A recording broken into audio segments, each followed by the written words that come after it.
The sun hung low in the sky, casting a golden glow over the massive cruise ship docked in the harbor. The air buzzed with excitement as vacationers from all walks of life gathered with their luggage, ready for an escape into luxury. Families, couples, and groups of friends shuffled towards the entrance, eager to begin their journey across the Caribbean waters. Among the crowd, a tall, well-dressed black man in his late 40s stood watching. His name was Steve, and while he blended in with the other passengers, there was a quiet authority in the way he carried himself. He didn't need the flashy suits or expensive watches to command attention.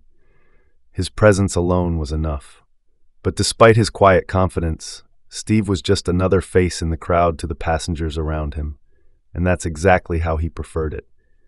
Unbeknownst to anyone boarding the ship, Steve was the owner of the entire cruise line. It wasn't a fact he flaunted, and he had long ago decided to experience the luxury and beauty of his business like any other guest. This allowed him to observe without pretense, to make sure that every corner of his operation ran smoothly. But more than that, it allowed him to witness firsthand how people behaved when they didn't know who he was. As Steve walked up the gangplank, he was greeted by the staff with knowing nods and respectful glances. They all knew him, of course, and though he had instructed them to treat him like any other guest, they couldn't help but show their admiration for the man who treated them like family. Steve nodded back with a warm smile before stepping into the grand lobby of the ship. The interior was breathtaking. Marble floors gleamed beneath his feet, and crystal chandeliers sparkled overhead.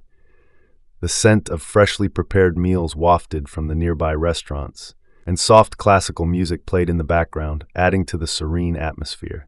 Steve took it all in, silently proud of what he had built. As he stood admiring the scene, a voice interrupted his thoughts. "Hey, you! Over here!" Steve turned to see a middle-aged white man waving him over impatiently. He wore a Hawaiian shirt, cargo shorts, and an air of entitlement that Steve had encountered many times before. The man's name tag revealed him as David, and as Steve approached, David's expression turned sour. "You're part of the staff, right? Come take care of this luggage," David barked, pointing to a large pile of bags that clearly didn't belong to Steve.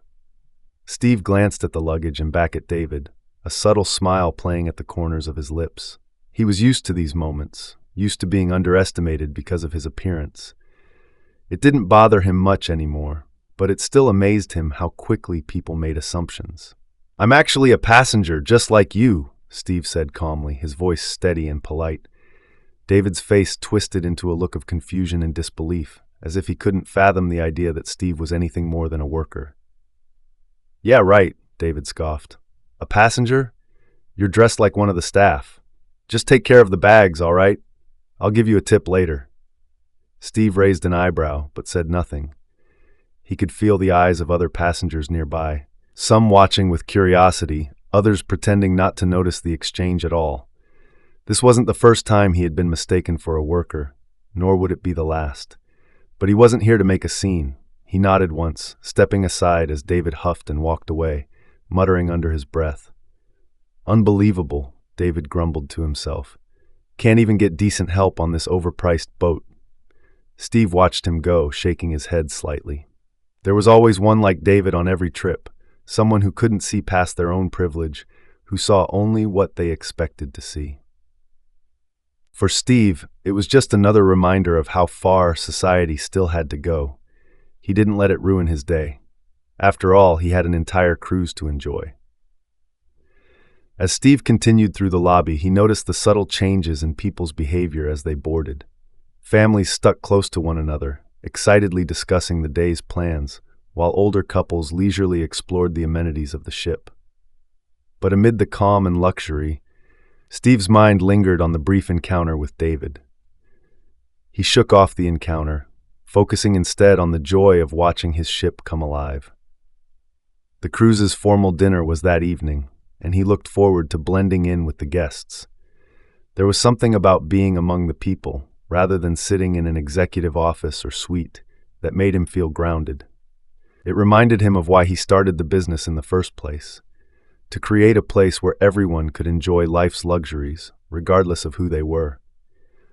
But, as much as he tried to ignore it, he knew that not everyone viewed the world that way. Steve made his way to the upper deck, where the expansive ocean stretched out endlessly before him. The blue water sparkled under the midday sun, and the breeze was cool against his skin. He closed his eyes for a moment, breathing in the fresh air, letting the peacefulness of the scene wash over him. This was why he loved the ocean. Out here, away from the stresses of the world, everything seemed simpler. As he stood there, lost in thought, a familiar voice interrupted him once again. Well, look who's slacking off already." Steve turned to see David again, this time with a smug grin on his face. He had a cocktail in one hand and his sunglasses perched arrogantly on his nose. His tone dripped with condescension, as if he were speaking to someone far beneath him. "You really should stick to doing your job instead of pretending to be one of us," David sneered, sipping his drink. "I mean, come on. It's obvious you don't belong up here with the rest of us paying customers." Steve felt a small knot tighten in his stomach, but he kept his expression calm. He had dealt with worse than David in his life, and he wasn't about to let some entitled passenger ruin his day. Still, it never ceased to amaze him how easily people could judge based on appearances alone. "I am doing my job," Steve replied smoothly, "just in my own way." David chuckled, clearly not understanding the deeper meaning behind Steve's words. He leaned in a little closer, as if sharing a private joke. "Oh, right, you're undercover or something, huh? Maybe you're just here to keep an eye on the real guests." "Well, let me tell you something, buddy. People like you don't get far by pretending to be something you're not." Steve studied David for a moment. His arrogance was palpable, and the thin veil of politeness he had started with was rapidly dissolving.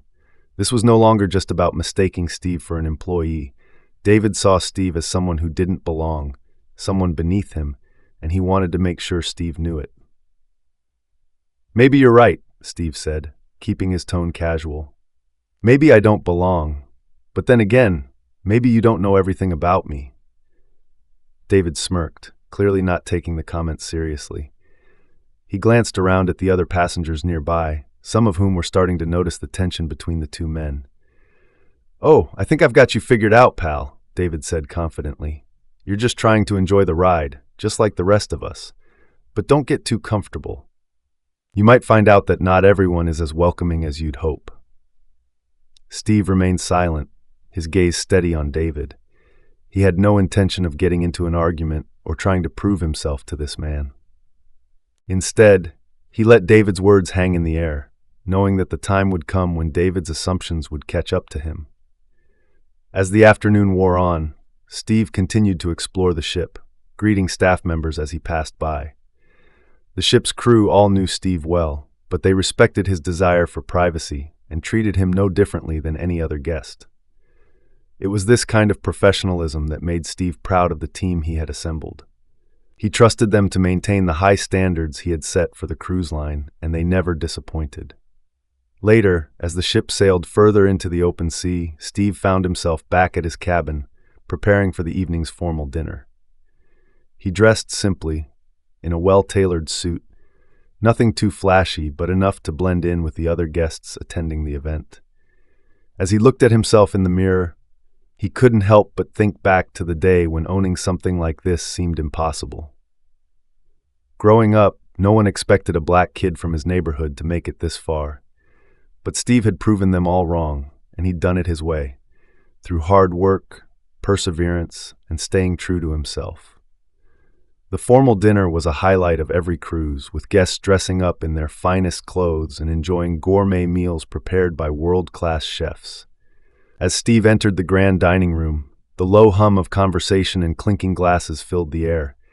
The chandeliers sparkled overhead, casting a soft glow over the elegantly decorated tables. Steve took a seat at a table near the back, away from the spotlight, content to observe the evening unfold. Across the room he spotted David, surrounded by a group of guests who seemed captivated by his loud, animated storytelling. Steve couldn't hear what he was saying, but from the gestures and laughter of the group, it was clear that David was enjoying the attention. For now, Steve kept to himself, waiting. He didn't need to say anything or call attention to himself. The night would unfold as it always did, and by the end of the cruise, the truth would reveal itself in ways David and others like him could never predict. The grand ballroom of the cruise ship was filled with elegance and excitement. Passengers dressed in their finest evening wear mingled under the soft glow of the chandeliers, enjoying glasses of champagne while a live band played soft jazz. The air buzzed with conversation, laughter, and the clinking of crystal glasses. This was the pinnacle of luxury, the kind of experience people paid thousands of dollars to be a part of. Steve entered the room, quietly observing the scene. He was still dressed simply, his tailored suit blending in with the other guests, though his calm demeanor stood out among the chatter. He made his way to a table near the back, content to watch the festivities unfold. He wasn't interested in drawing attention to himself. Tonight, like every night on his ship, he would simply observe and enjoy the evening as any other guest would. However, across the room, David had no intention of fading into the background. Dressed in an overly loud, garish suit, David held court at a table near the center of the room. Surrounded by a group of well-dressed passengers, he loudly shared exaggerated stories, basking in the attention of his audience. The more he drank, the bolder his stories became, his voice rising above the polite murmur of the crowd. Steve couldn't hear every word of David's rambling, but from the occasional burst of laughter and the smug look on David's face, he could guess the nature of the conversation. It was clear that David relished the role of entertainer, though his humor seemed tinged with arrogance. Every now and then, Steve noticed David throwing a glance his way, as if keeping tabs on him. It wasn't long before David's attention fully shifted to Steve once again. "Hey, there's my favorite ship worker!" David's voice boomed across the room, causing heads to turn. A few people at nearby tables glanced over, curious about the exchange. Steve remained seated, his expression neutral, but the tension in the room began to thicken. David, now emboldened by the alcohol and the attention, stood up from his table and sauntered over to Steve. The guests at David's table watched with a mixture of amusement and discomfort, unsure where this encounter was heading, but entertained nonetheless. "I thought I told you to handle my bags earlier," David said with a smirk, his voice dripping with condescension as he reached Steve's table. "You really need to work on your customer service, my friend. I'm still waiting on that 5-star experience you promised." The room fell silent, with eyes turning toward the scene. The band continued to play, but the tension was palpable. Some guests shifted uncomfortably in their seats, while others leaned in, eager to see how the situation would unfold. Steve, still composed, looked up at David.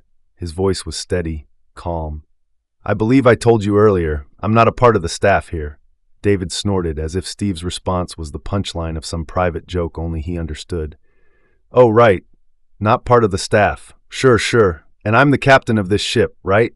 He laughed, looking around the room for support. A few guests chuckled awkwardly, but most remained quiet, watching the exchange with growing unease. Steve's patience was wearing thin, but he refused to let David drag him down into a public confrontation. He knew that the truth would come out eventually, and that was enough for him. But David, sensing that he was losing the crowd, decided to push further. "You know what? I think it's time we all had a little fun with our friend here," David said loudly, drawing the attention of the entire room. "Since he thinks he's one of us, why don't we see if he can handle some real responsibility?" He grabbed a nearby champagne bottle from the table and thrust it into Steve's hands. "Here, why don't you make yourself useful and pour drinks for the real guests, huh?" A few gasps could be heard from the audience, and some of the passengers shifted uncomfortably in their seats. It was clear to most that David was stepping out of line, but no one spoke up. They simply watched, waiting to see what Steve would do next. Steve remained calm, holding the champagne bottle but making no move to comply. Instead, he stood up slowly, his full height towering over David. His voice was calm, almost too calm for the growing tension in the room. "I think you've misunderstood something, David," Steve said, his gaze steady and unwavering. "I'm not here to serve you. I'm not here to be disrespected, and I certainly don't owe you anything." David blinked, taken aback by Steve's firmness.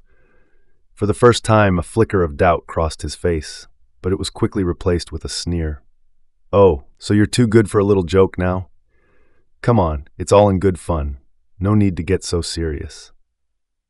Steve placed the champagne bottle back on the table, his eyes never leaving David's. There's a difference between fun and disrespect. I think it's time you learned that. David opened his mouth to respond, but before he could say anything, one of the staff members, a young woman in a crisp uniform, approached Steve with a clipboard.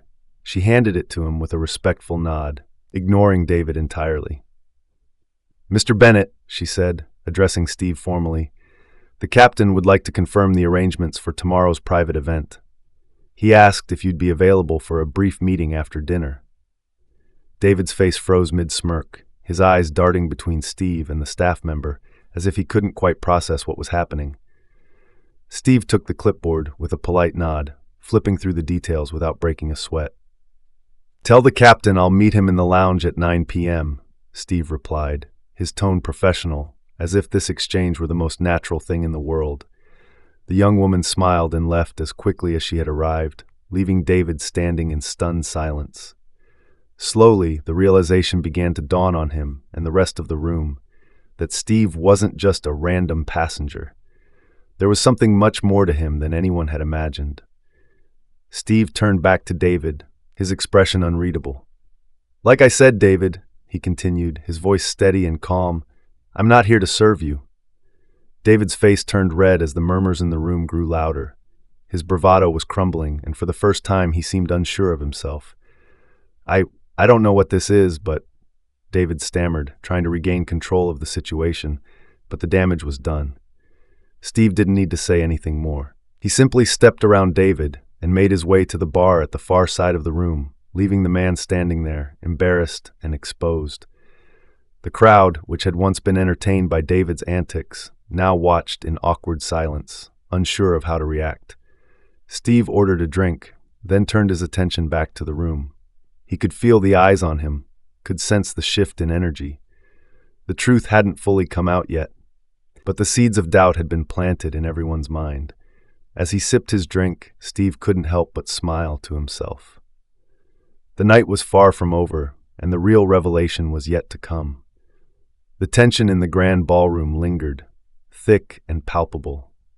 Although the band continued to play and guests tried to return to their conversations, the room couldn't shake the uncomfortable energy that David had stirred. Whispers floated between tables as passengers glanced over at Steve, who had now resumed his quiet position at the bar. Steve, for his part, remained composed, taking slow sips of his drink as if nothing had happened. But for David, the night was far from over. He wasn't the type of man to let an embarrassment like this go without a fight. As he returned to his table, the laughter and smug looks that had surrounded him earlier were gone. His friends, who had once been entertained by his loud antics, now avoided eye contact, clearly uncomfortable with how things had unfolded. It was clear to David that he was no longer the center of attention, and that realization stung his ego. Still, David wasn't about to admit defeat. Fueled by alcohol and wounded pride, he turned to the few passengers who still sat at his table, trying to regain his momentum. "Can you believe that guy?" David muttered, loud enough for several nearby guests to hear. "Who does he think he is, talking to me like that?"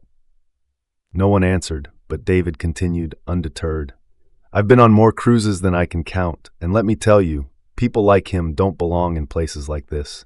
I don't care if he's got some connection to the captain, he's got no right to act like he's one of us." One of the women at the table, who had been trying to ignore David's ranting, finally spoke up. "I think you've had enough, David," she said quietly, pushing her chair back from the table. "Maybe it's time to call it a night." David's face flushed red, not from embarrassment this time, but from anger. "Oh, so now I'm the bad guy?" he snapped. "All I'm saying is, we paid good money to be here. We should be treated with some respect and not have to deal with people like him ruining the experience." The woman stood up, shaking her head as she gathered her things. "I think you're the one ruining the experience," she said softly before walking away, leaving David alone at the table. For a moment, David sat there, stewing in his own frustration. He glanced around the room, watching as the other guests went back to enjoying their evening. Some were still sneaking glances at him, but no one offered him the validation he craved. No one stepped in to agree with him, to back up his sense of superiority.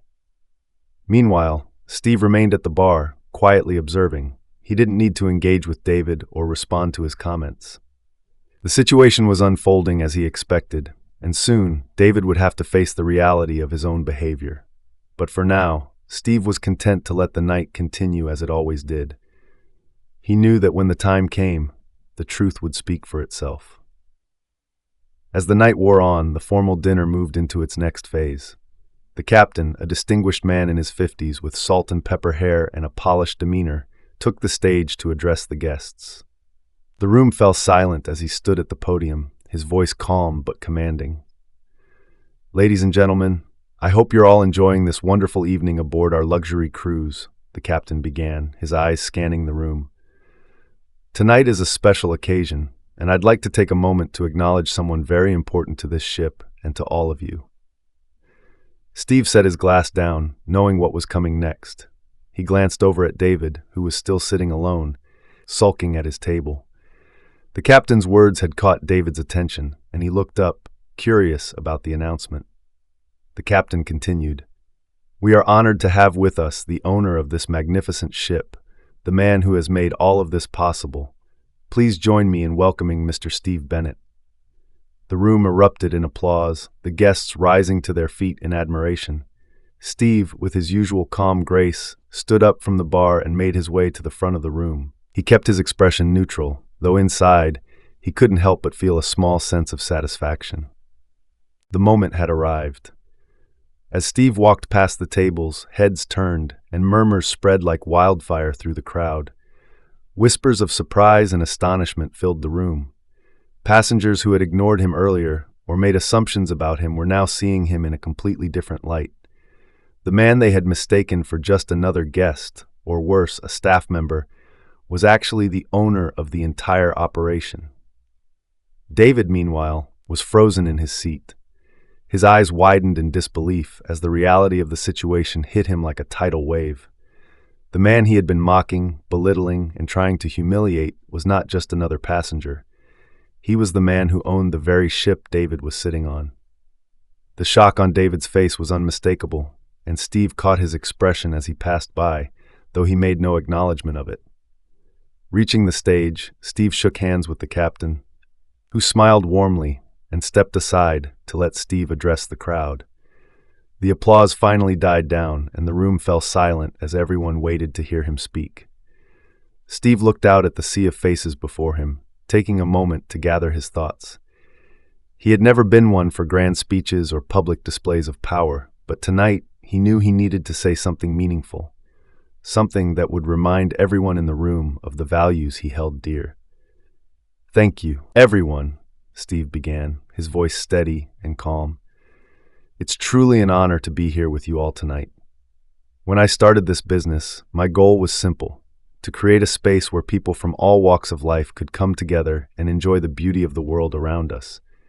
A place where everyone is treated with dignity and respect, regardless of where they come from or what they look like." His words hung in the air, and Steve saw several passengers shift uncomfortably in their seats. He didn't need to call anyone out directly. The message was clear. "I believe that luxury isn't just about fine dining and beautiful surroundings," Steve continued, his eyes briefly meeting David's across the room. "It's about how we treat one another. It's about kindness, respect, and understanding. And that's the kind of experience I want every single person on this ship to have." The room remained silent, the weight of Steve's words sinking in. He could see the impact it had on the crowd, the way some passengers looked down at their hands, others nodded in agreement. Even David, who had been so loud and arrogant earlier, was now sitting quietly, his face flushed with shame. Steve didn't need to say much more. He had made his point, and the night had taken a turn that no one could have predicted. He smiled graciously at the crowd, thanked the captain once again, and stepped down from the stage. As he made his way back to his seat, the applause began again, this time not just out of admiration, but out of genuine respect. David sat in stunned silence, his mind racing. The weight of his actions pressed heavily on him, and for the first time that night, he felt truly small. The man he had tried to belittle had turned out to be someone far greater than he could have imagined, and now David was left to grapple with the consequences of his own arrogance. Steve returned to his place at the bar, the eyes of the room still on him. But this time, the looks weren't of judgment or curiosity. They were of respect. Steve knew that tonight had been about more than just revealing the truth of who he was. It was about challenging the assumptions and prejudices that still lingered in the minds of people like David. And in that moment, Steve felt a quiet sense of victory. The night had settled into a quieter rhythm after Steve's powerful speech. The guests continued with their conversations, but the mood had shifted. The earlier tension created by David's behavior had dissipated, replaced by a thoughtful calmness as people reflected on Steve's words. Respect had replaced the casual judgment that had floated through the room before, and it was clear that Steve had earned not just admiration, but the sincere respect of those around him. David, however, remained seated at his table, his drink untouched, staring blankly ahead. The weight of his actions pressed on him like an anchor, pulling him deeper into his own shame. The embarrassment he felt was only magnified by the realization that every eye in the room had witnessed his downfall. Steve hadn't needed to call him out directly. The silence that followed his words had done that for him. Steve, on the other hand, sat quietly at the bar, sipping his drink and watching the night unfold. He had never intended to humiliate David, nor had he set out to prove anything to the other guests. All Steve wanted was to enjoy the cruise like any other passenger and to be treated with the same respect he extended to others. Tonight had shown how quickly people could judge based on superficial details, but more importantly, it had also shown that there was always room for growth and change. As the evening wound down, Steve noticed David stand up from his table, his movements slow and hesitant. His once loud and arrogant demeanor had vanished, replaced by a quiet uncertainty. David glanced around the room as if looking for an escape, but when his eyes landed on Steve, he hesitated. For a moment, he seemed to consider walking away, avoiding any further confrontation. But something in him shifted. With a deep breath, David made his way toward the bar. His steps were deliberate, and each one seemed to carry the weight of the night's events. Steve noticed him approaching and turned slightly, meeting David's gaze without a hint of malice or judgment. It was a simple, calm look, one that carried no expectations but left space for whatever might come next. David stopped a few feet from Steve, his hands shoved awkwardly into his pockets. For a long moment, neither man spoke. The silence between them was thick, but it wasn't hostile. It was the kind of silence that allowed for reflection, for the words that needed to be said to form carefully. "I owe you an apology," David finally said, his voice low but steady. He looked down at his feet, unable to meet Steve's eyes just yet. I didn't know who you were, and I guess that made me think I could treat you however I wanted." Steve didn't interrupt, letting David find his own way through the apology. He knew that moments like these were fragile, and they had to be handled with care.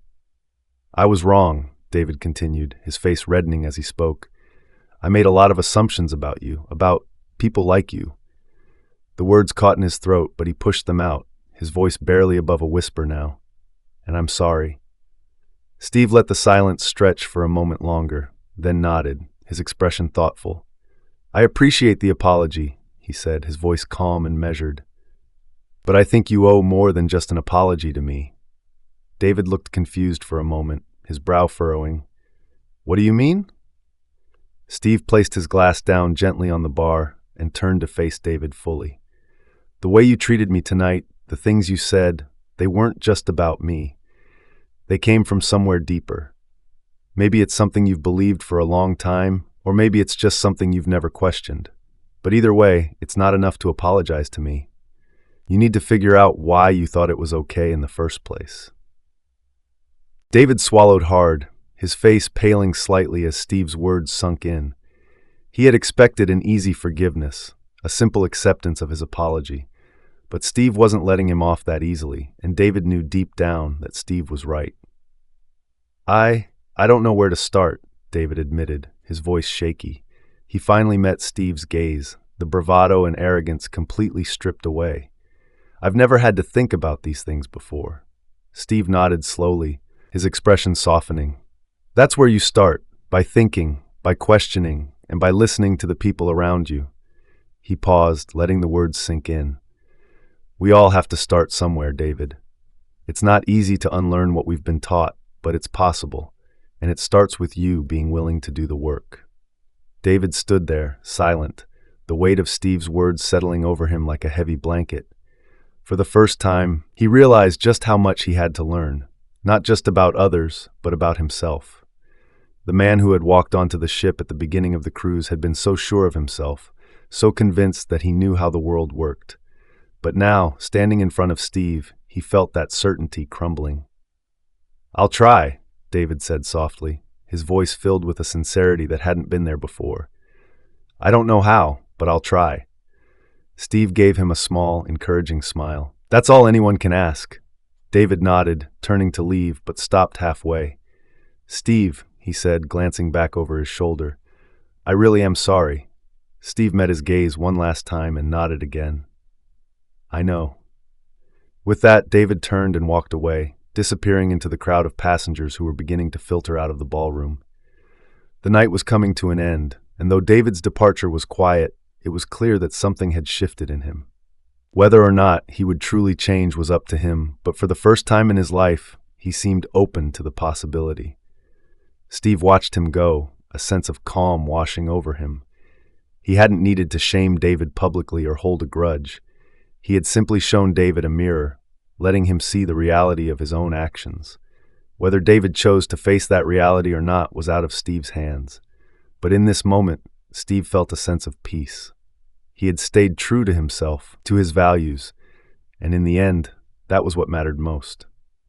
The next morning, the ship glided smoothly through the calm waters, the sun rising gently over the horizon, painting the sky with hues of pink and gold. The passengers were slowly waking up, emerging from their cabins to enjoy the fresh sea breeze and the promise of a new day. Steve stood alone on the upper deck, leaning against the railing as he watched the waves roll by. The events of the previous night were behind him, but their impact lingered in his mind. He felt a sense of closure, not just for himself, but for the lesson that had quietly unfolded aboard his ship. As Steve gazed out at the vast ocean, he thought about the journey this ship represented. Not just a physical one, but an emotional and social one. Every cruise was filled with passengers from different walks of life, each carrying their own stories, their own prejudices, and their own experiences. And on every voyage, there was always the opportunity for those stories to intersect in unexpected ways. This time, the story had been about David.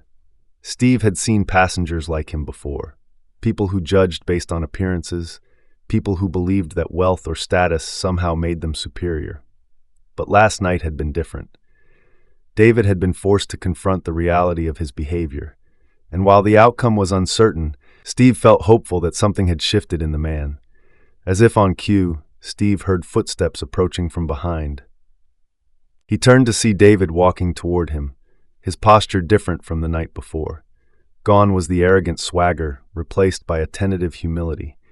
His face, still lined with exhaustion, bore a look of quiet contemplation. David stopped a few feet away, unsure if he should speak. Steve nodded slightly, encouraging him to come closer. "I didn't expect to see you up here," David said softly, glancing out at the ocean. "Figured you'd be busy running things." Steve smiled. "Sometimes I like to just enjoy the view too. It's one of the perks of owning the ship." David chuckled, though it was more of a nervous sound than one of real humor. "I guess it is." For a moment, they stood in silence, both men looking out at the endless sea. The tension that had once hung between them was gone, replaced by something quieter, something more reflective. "I've been thinking about what you said," David began, his voice low but earnest. "About how I need to do the work, to unlearn things. I don't know if I'm ready for all of it, but I want to try." Steve didn't respond immediately. He could hear the sincerity in David's voice, and he knew this wasn't easy for him. It was never easy to admit that you had been wrong, especially when it came to something as deeply ingrained as prejudice. "That's a good start," Steve finally said. "The fact that you're willing to try means more than you might realize." David nodded, looking down at his hands. I've been thinking about my family, my kids. I don't want them growing up thinking the way I have. I don't want them to see the world the way I did last night." Steve turned to him, his gaze steady. "Then you're already ahead of most people. Recognizing that you want something better for your kids is the first step. Now it's up to you to show them that change is possible." David's eyes softened as he thought about his children, the guilt and responsibility weighing on him. "I don't want them to grow up like me. Not with that mindset." Steve could see the cracks in David's armor, the vulnerability that had been buried beneath layers of entitlement and arrogance. He wasn't a bad man at his core, just a man who had never been forced to question his worldview. But now, standing here on this ship, miles away from the life he had known, David was starting to see things differently. "You've already started the hardest part," Steve said, his voice gentle. "The rest is a journey, but it's one worth taking. Not just for you, but for your kids." David nodded again, his eyes misting over as he took in Steve's words. He seemed lighter somehow, as if the burden he had been carrying for so long had begun to lift. "I know I can't undo everything," David said softly, his voice tinged with regret. "But I'm going to try, and I'm sorry for how I treated you." Steve smiled, a genuine warmth in his eyes. "I accept your apology, and I believe you'll figure it out." David offered a small, grateful smile before stepping back, letting the silence settle between them once more. The ocean continued its steady rhythm, the waves crashing gently against the side of the ship as they sailed on. After a few moments, David turned to leave, but before he did, he glanced back at Steve one last time. "Thank you," he said quietly, "for everything." Steve nodded in acknowledgement, watching as David walked away, his steps lighter, more deliberate. There was still a long road ahead for David, but Steve knew that the man had taken the first crucial step toward change, and that in itself was something to be proud of. As Steve turned back to the ocean, the sun rose higher in the sky, casting its golden light over the water. The ship sailed forward, cutting through the waves with purpose, heading toward new horizons. Steve felt at peace, knowing that, in some small way, he had made a difference, not just for David, but for everyone who had been witness to the events of the night before. The world was far from perfect, and Steve knew that.